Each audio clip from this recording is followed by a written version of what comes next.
Jā, debes Tēvs, Tev pienesam slavu, godu un pateicību, ka varam būt Tavā namā un svinēt šo jauno gadskārtu draudzēji. Un Tēvs arī šajā brīdī sagatavo mūsu sirds, kad dzirdēsim Tavu vārdu, ka tas nav mūsu dzīvē kārtējais dievkalpojums, bet vēsts, ko mēs izdzīvojam kā draudzi savā ikdienas staigāšanā. Svētī Tēvs mācītāji Edgara Godiņu, debes Tēvs piepilda ar Tavu svēto garu viņa sirdi un viņa muti. Tēvs, ka viņa lūpas var sludināt Tavu dzīvības vārdu arī mums Priekuls draudzē šajā brīdī. Tavā vārdā Jēzu. Āmen. Un ieklausīsimies. Nav ieslēgt. Tagad ir? Jā. Ieklausīsimies svēto rakstu lasījumu, kas ir arī mūsu lozungos šai dienai. Lūkas evaņģēlijas 17. nodaļa no 11. panta. Un notika ceļā uz Jeruzalemi, Jēzus gāja vidū caur Samariju un Galileju. Un iegriezās kādā ciemā. Te viņam pretim nāca 10 spitālīgi vīri, tie apstājās no tālienes un paceltā balsī sauca: Jēzu, meistar, apžēlojies par mums! Un viņš tos ieraudzījis, tiem sacīja: ejiet, rādieties priesteriem! Un notika, ka tie aizejot ceļā kļuva veseli. Tad viens no tiem, redzēdams, ka viņš kļuvis vesels, griezās atpakaļ un skaļā balsī Dievu slavēja, nometās uz savu vaigu pie viņa kājām un pateicās viņam, un tas bija samarietis. Tad Jēzus griezās pie tā un sacīja: vai visi 10 nav kļuvuši veseli? Kur tad tie 9? Vai cits neviens nav atradies, kas būtu griezies atpakaļ un Dievam godu devis, kā vien šis citautietis? Un viņš tam sacīja: celies, ej, tava ticība tev ir palīdzējusi. Āmen. Sēdieties, lūdzu.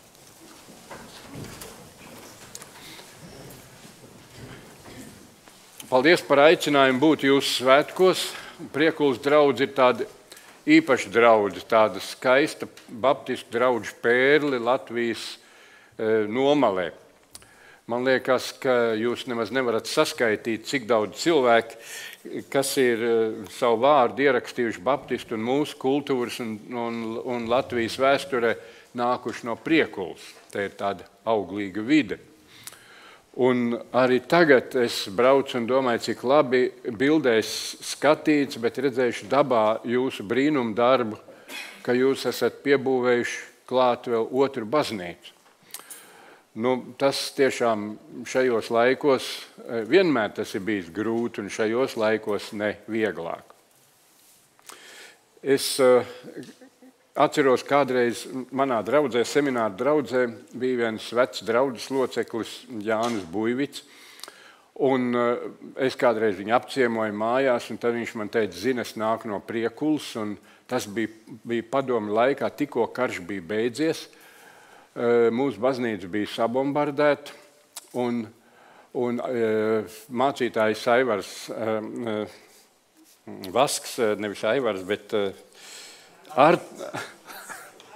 Arvīts Vasks sacīja: mums kaut kas jādara, lai mēs to baznīcu uzceltu. Bet teica: ko padomi var tikko atnākusi un visas baznīcas grauj un domā, ka varēsim uzcelt baznīcu. Un ar tādu labu viltību, jūs jau laikam to stāstu labāk zinat, bet man tas tā aizkustināja, ka viņi aizgāja pie partijas vīriem augstākajiem un sacīja: tā Vācija bija briesmīga, viņi mūsu baznīcu sabombardēja. Kaut gan īsti nezināja, kurš sabombardēja, krievu vai vācieši. Un tagad tas labākais, ko jūs varētu darīt mūsu tautai, uzcelt baznīcu Priekulē. Un kaut kā viņi ļoti negribīgi, bet teica: tad, lai nākošu nedēļu ir projekts. Un tad uzdev Buividam. Viņš arhitekts bija vai mācījies, vai zināja tās lietas, un tad viņš ātri uzzīmēja vienu šķūni kā baznīcu. Un tad izgāja tas projekts cauri, un otrs brīnums bija, ka tajā laikā, kad tik daudz apkārtnes mājas bija nobombardētas, jūs zinat, kas te pa kariem ir bijuši. Katrs nesa kādu dēlu un cauruli, un kas zina, ko, lai to baznīcu uzceltu. Padomju laikā vienīgā uzceltā baznīca. Un tagad jūs piebūvējāt vienu brīnumu, ka šajos laikos tikai 2 baznīcas tiek celtas. Viena ir Valmierā, un otra ir šeit. Un abas iet uz priekšu. Un paldies visiem, kuriem sirdī ir tā deksme atbalstīt būvi, atbalstīt draudzes darbu, atbalstīt to vidi, kas Dievam pieder. Ka jūs ar saviem līdzekļiem to esat darījuši. Vēl vairāk es brīnos, pa kuru laiku jūs to darat.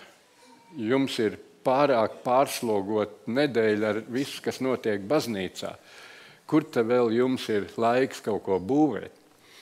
Bet laikam tā ir, ka ja Dievam sāk dot no sirds, tad laiks pagarinās.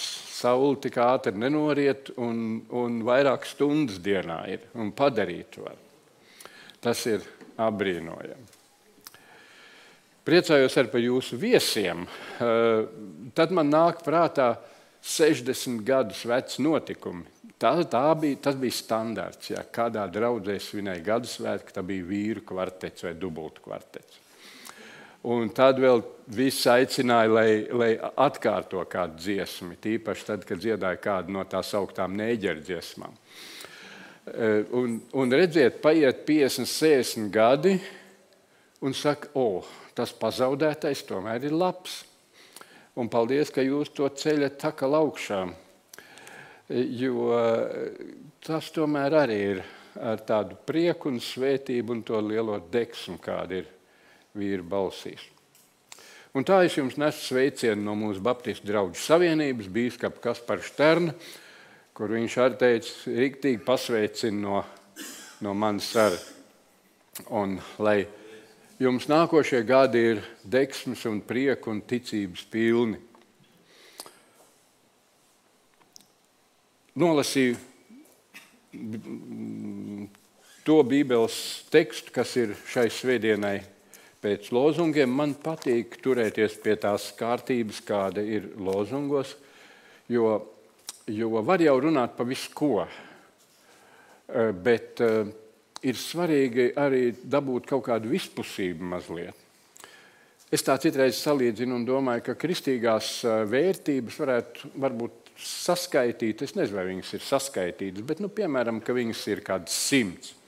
Tur ir mīlestība, un tur ir rakstura izaugsme, un tur ir svētā gara jautājumi, un tur ir teoloģiskie jautājumi, un tur ir mūžīgā dzīve, un tur ir vispārējie. Ja to visu sarakstītu, tie ir daudz tematu. Bet ja tā padomā, cik tematiem es varu sludināšanā savu mūžu laikā pieskarties, ka neiznāk, ka pa vienu 10 reizi un pa citu nevienu reizi. Un tad tās perikopas palīdz tā laust sevi un redzēt, bet tā arī ir vēsts, kas ir vajadzīga. Tas arī ir kaut kas svarīgs. Nolasītā rakstu vieta, es domāju, visiem jums bija pazīstama. Un teikt, tur nekā jauna nav, tas mums visiem ir pazīstams. Tā jau tas bieži ir, man arī. Bet 3 vārdi, 3 tādi punkti, kas man šajā reizē likās ļoti nozīmīgi un svarīgi. Un tas pirmais bija tas, ko mēs lasījām pašā sākumā,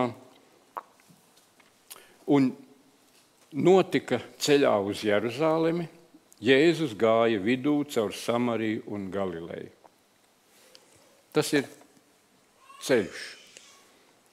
Draudzei arī ir draudzes ceļš. Un viņi kaut kur iet. Un ja šī laika tādā ļoti atzītā formā ir tas, ka mērķis nav svarīgs, svarīgs ir ceļš. Aizsniegt īstu patiesību nav svarīgi, svarīgs ir process, kādā mēs atrodamies, tad Dieva vārds vienmēr mūs skubina, par īņķi iet nav izdevīgi, ir jāiet uz mērķi. Un vienmēr ir jābūt ticībai, jābūt ir ar mērķi, meklējumiem ar mērķi, un atskaitas pēc tā, vai mērķi ir sasniegt vai nē. Jēzus gāja uz Jeruzalemi, viņam bija mērķis, bet viņš negāja pa parasto ceļu, viņš gāja pa vidu starp Samariju un Galileju. Un es domāju, vai tas kaut kādā tādā simboliskā veidā nav arī draudzes ceļš. Mēs ejam cauri pasaulē no dzimšanas uz mūžību, nododam no paudzes paudzē, un draudzē vienmēr vienā pusē ir pasaule, un otrajā pusē ir draudze. Un vienā pusē ir tie, kas ir mūsu misijas lauks, un otrajā pusē tie, pie kuriem mēs strādājam garīgā izaugsmē. Vienā pusē ir tie, ar kuriem mums nekas īsts kopējs nav, bet otrajā pusē ir tas, kur mēs redzam vēl izaugsmi ir ļoti nepieciešama. Vienā pusē ir Samarija, kas bija pagāni, viņi bija tā sajaukušies pēc eksila laika un visām tām jūkām, ka katrs jūds teica, samarietis, ar to es kopā ne ēdu, ne runāju, ne dzīvoju, tie ir pagāni. Un otrajā pusē bija Galileja, kas bija tāds nostūris, kur arī tie bija vienkārši ļaudis, neizglītoti ļaudis, no tiem neko lielu nevarēja sagaidīt. Pie viņiem tas ir nācis no Galilejas. Jā. Un tā arī nebija ļoti atzīta vide. Varbūt arī kaut kādā mērā mūsu draudzes nav pilnīgas, nav tādas, ka varētu sacīt, mēs esam jau sasnieguši tādu brīnišķīgu garīgu līmeni, ka mums vairs nekas nav aktuāls un svarīgs. Mēs vienkārši esam īsti izcili kristīgi cilvēki. Laikam tomēr nē. Gan jau katrs mēs pie sevis sajūtam, ka kāja aizķerās vai doma, vai rīcība, vai fantāzija. Un ir katreiz jānāk pie Dieva un jāsaka, kungs, ja tu man grēkus nepiedod, es kļūstu par grēcinieku. Un tā ir vide, kurā notiek kāda garīga izaugsme. Un pasauli, kurā citreiz vienmaz nav liela interese uz to. Un draudz iet pa vidu. Kā tas lielums, kā tā Dieva aizsāktā kustība, kā tā lielās idejas virzība, kura ir saistīta ar cilvēkiem, bet par cilvēkiem vairāk Kristus gara nesēja, kur Kristus virza to kā tādu kuģi no viena punkta līdz mērķim. Un tas mērķis ir Jeruzāleme, jaunā Jeruzāleme, mūžīgā dzīve, piepildījums, tas, uz ko mēs tiecamies, tas, kas ir mūsu ilgu mērķis, tas, kas ir mums dots kā atalgojums un kā balva un kā ieguvums, kur mēs varēsim visu savu dzīvi saņemt kopā un kā tā dāvana atnest Kristumu un teikt, paldies, ka tu tajā ceļā, kur tu gāji starp to pazušanas pasauli un to, kuri gribēja izglābties, tu mūs izvilki un pie mums strādāji, un mēs varējām dzīvot ar tevi, un mēs varam tevi satikt. Jeruzālem, tas mērķis. Būt tādā ceļā. Un es novēlu turpmāk draudzēji arī redzēt, ka jums ir tās abas ceļa puses. Un Jēzus drosmīgi, parasti jūdi tā nedarīja, viņi negāja to robežu ceļu. Tas bija tāds nicināms, tajā varēja aptraipīties, tur varēja kaut ko nepareizi izdarīt. Bet Jēzus, ejot savā pēdējā ceļā uz Jeruzālemi, kur viņš tika upurēts par visiem cilvēkiem, viņš izvēlējās šo nedrošo ceļu, kur vienā pusē ir pasaule un otrajā pusē nepilnība. Un viņš tur gāja. Tas ir arī draudzes uzdevums. Nevairīties, kļūt līdzīgiem pasaulē, nevis garīgā ziņā, bet tā, ka viņi saprot mūsu balsi, saprot, ko mēs sakam, saprot, uz ko mēs aicinam, saprot, kas ir ceļš pie Kristus, ka viņi to saprot.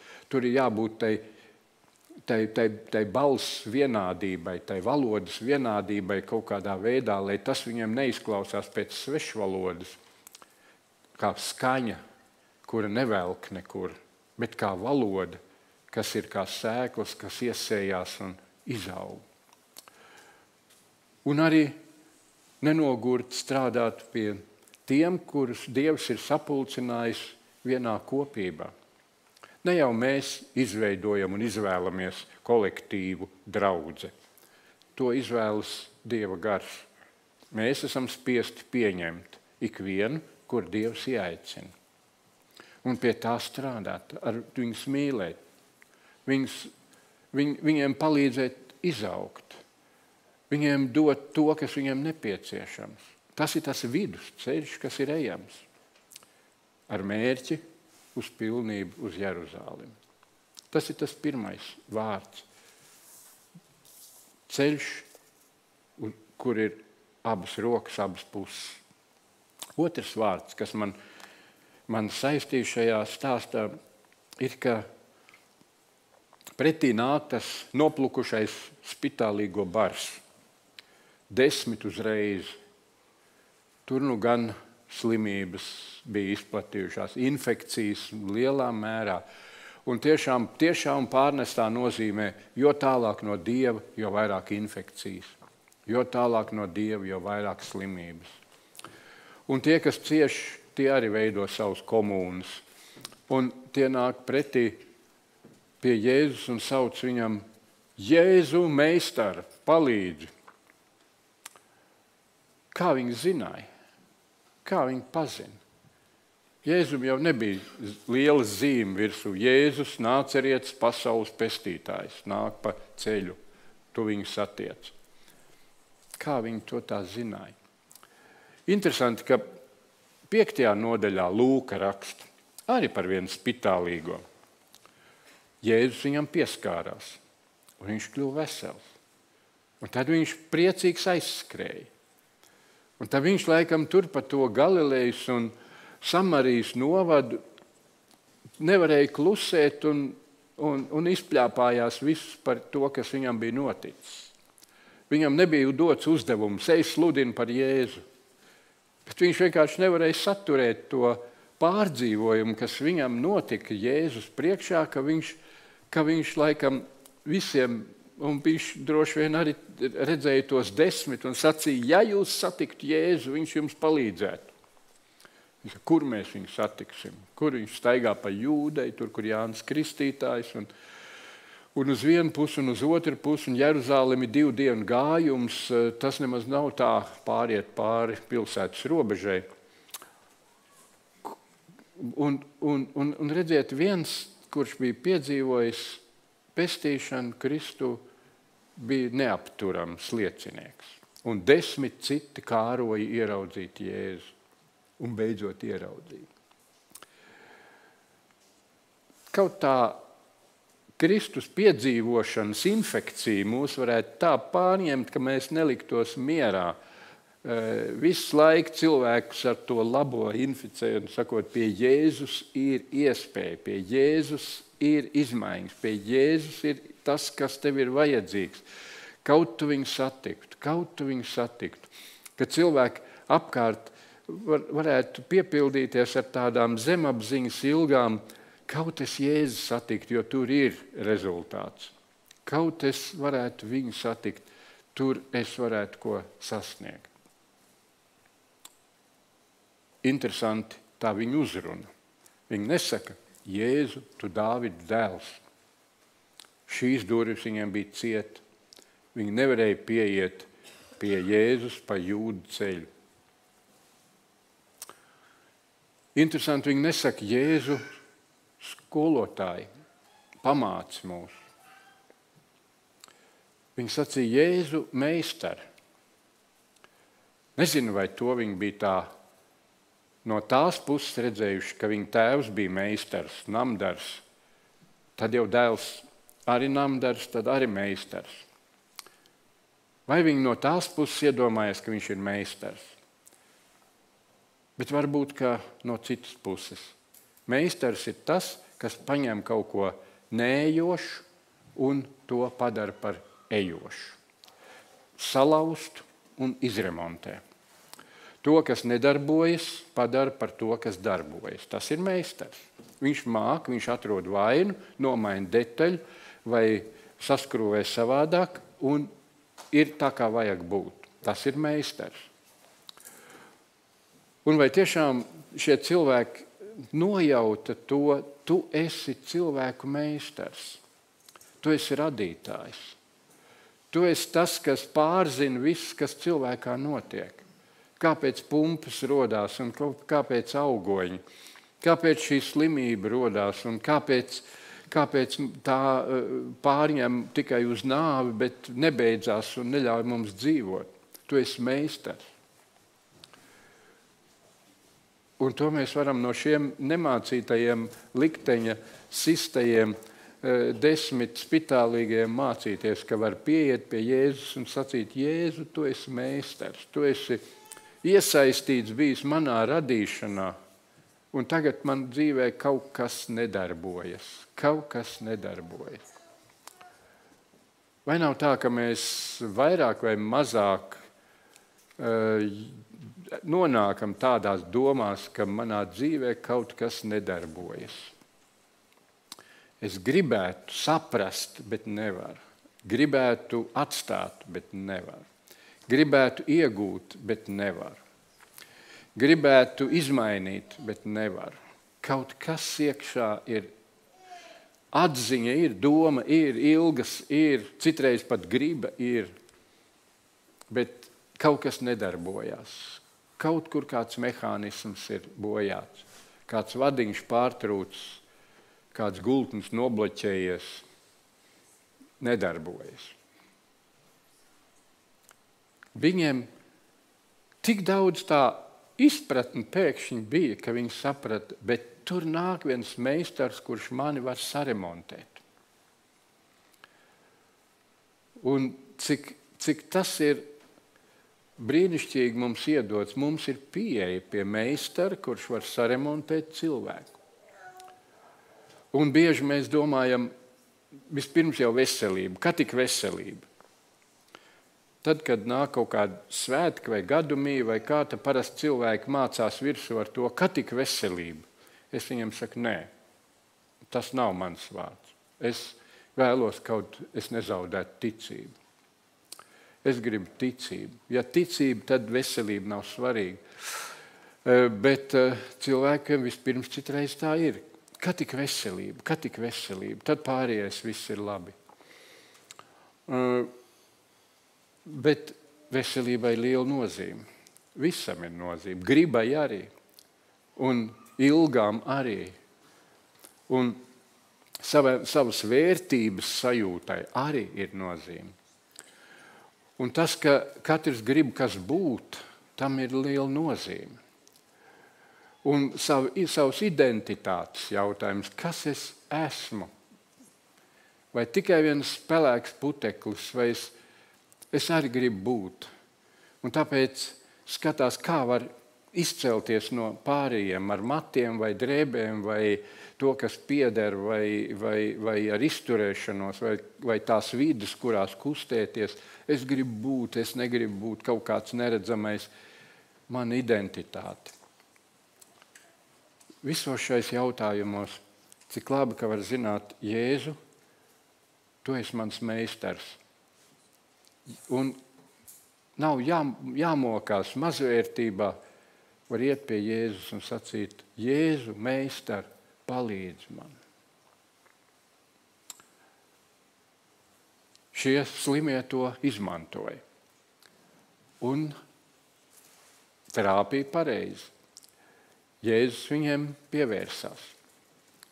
Jēzus viņus uzrunāja. Jēzus viņiem deva padomu. Jēzus deva norādījumu.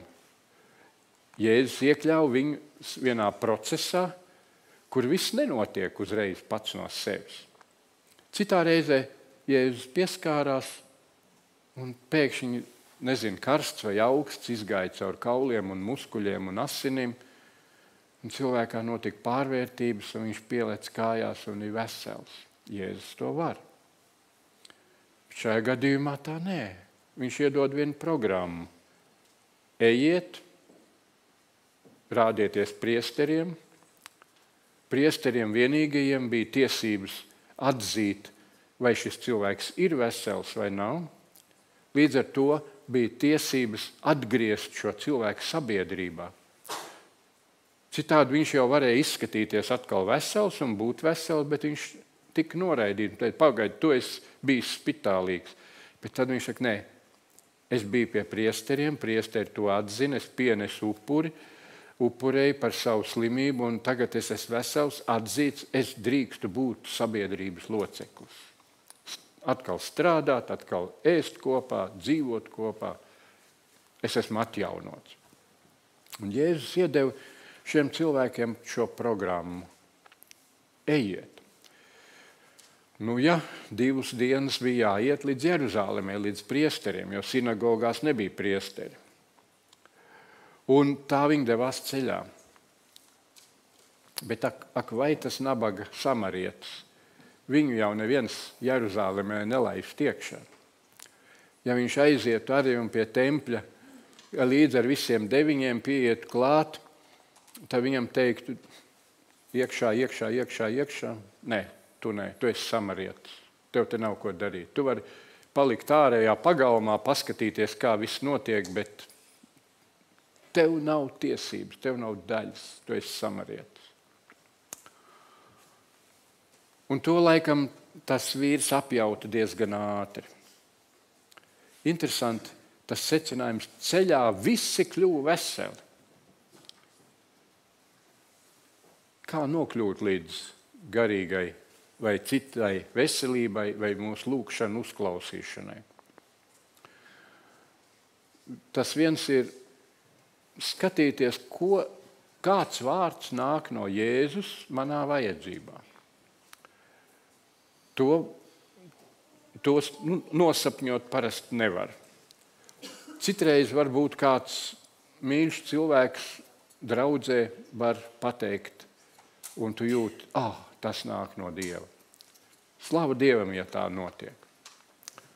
Bet citreiz arī ne tā, ka tas ir ceļš, kas ir pašam jāiziet.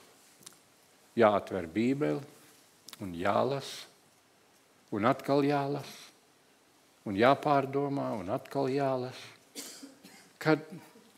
Kamēr neko nesaprot, un tad bišķiņ kaut ko saprot, un tad pēkšņi tā kā tāda zvaigzne uzmirdz.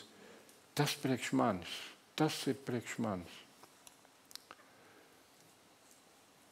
Tas ir arī ceļš, kāpēc mēs nākam uz dievkalpojumiem, uz dievnam.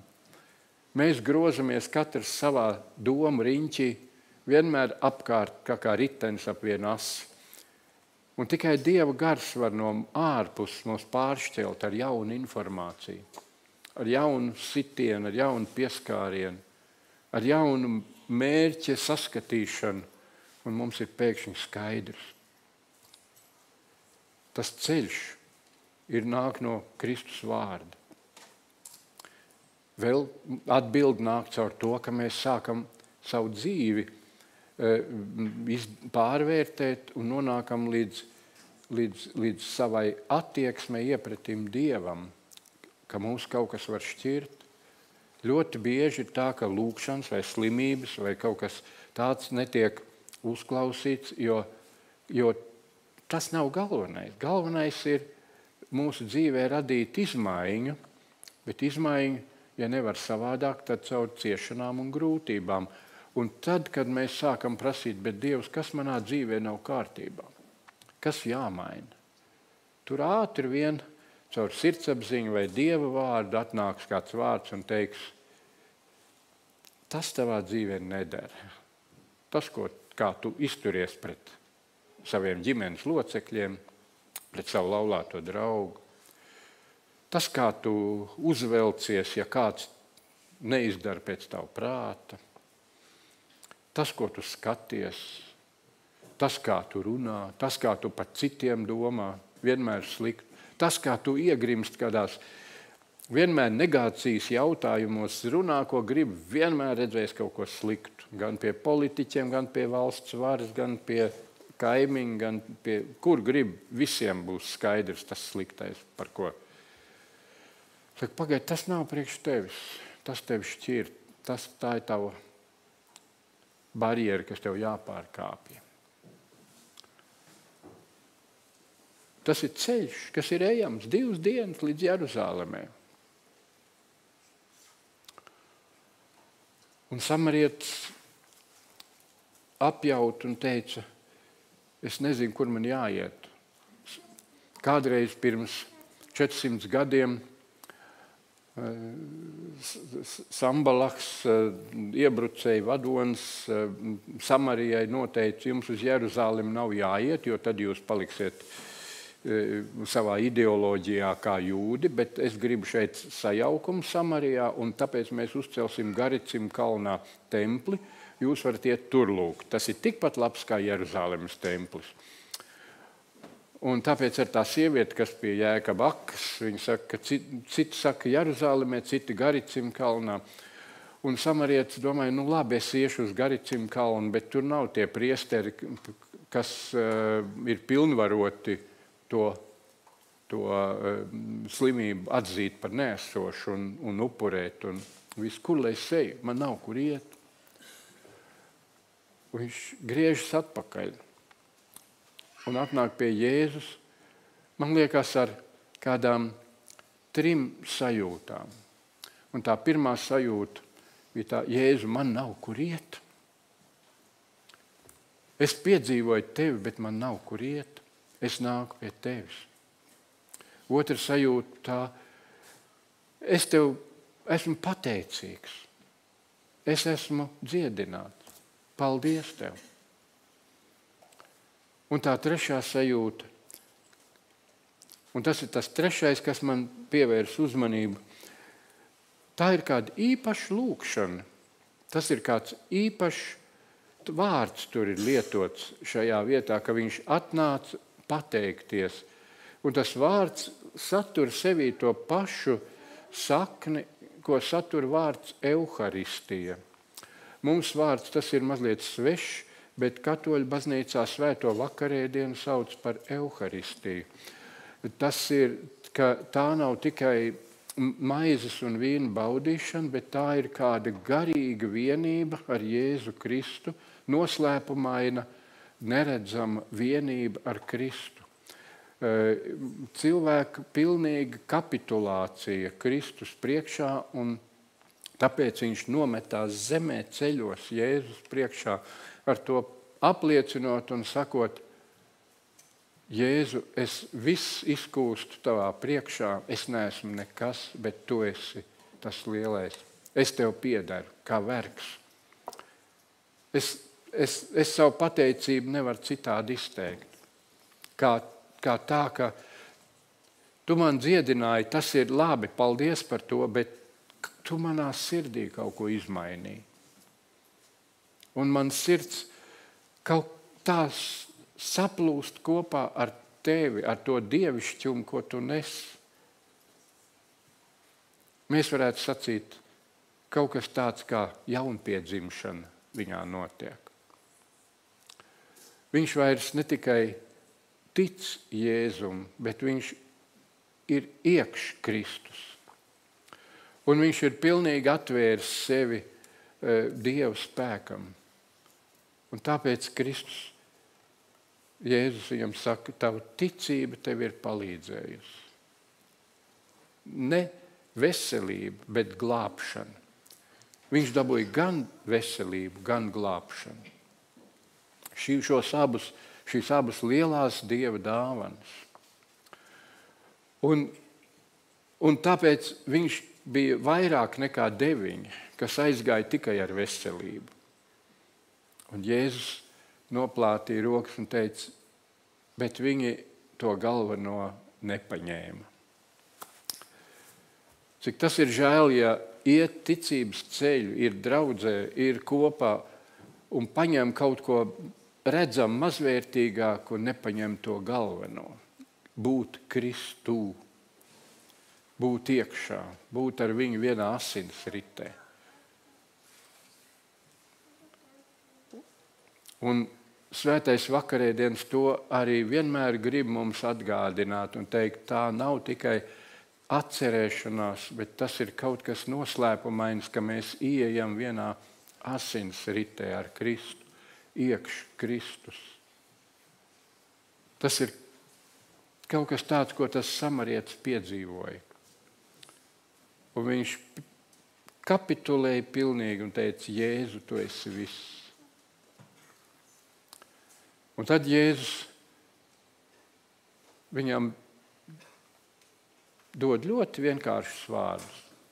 Celies un ej. Ticīgi cilvēki neslinko. Ticīgi cilvēki ir kustībā. Aizdedzināti ļoti dažādi. Bet vislabākais, ja viņi ir aizdedzināti ar savu vēlēšanos dzīvot Kristu un ar Kristu. Ka viņiem tas ir svarīgi. Un tas ir tas, kas viņu dzīvi tad vienmēr piepilda. Tādi cilvēki nejautā, cik man maksās par to, ko es izdaru pie baznīcas vai Dieva valstībā. Tādi nesaka, kā es varu sakrāt mantu debesīs. Viņiem ir tas iekšējais savienojums ar Dievu, un viņi ieraug visu, kas Dievam pieder šai pasaulē. Un kas Dievam pieder? Daudz pieder. Un visur, kur mēs pieliekam roku pie tā, kas Dievam pieder, mēs atzīstam Kristu par mūsu pestītāju un arī sakam viņam paldies par to, ko viņš pie mums ir darījis. Un tāpēc arī tas šodienas vārds teic mana dvēsele kungu un neaizmirst tās balvas, ko viņš tev ir devis. Lai neaizmirst balvas, ko ir devis Dievs, ir mūsu degviela un enerģija pie viss, ko mēs virzienā uz Dievu redzam, gribam un daram. Un tas tad iezīmē atkal jaunu gadu, jaunus mērķus, jaunus uzdevumus, gan pie baznīcas, gan pie attiecībām, gan mūsu ticībā, gan tajā vēstī, ko mēs izstarojam tur, kur ikdienā Dievs mūs ir licis un vadījis. Un tā, lai tāpat tā kā Kristus sacīja viņam, celieties un ejiet. Mūsu ticība mums ir palīdzējusi. Āmen.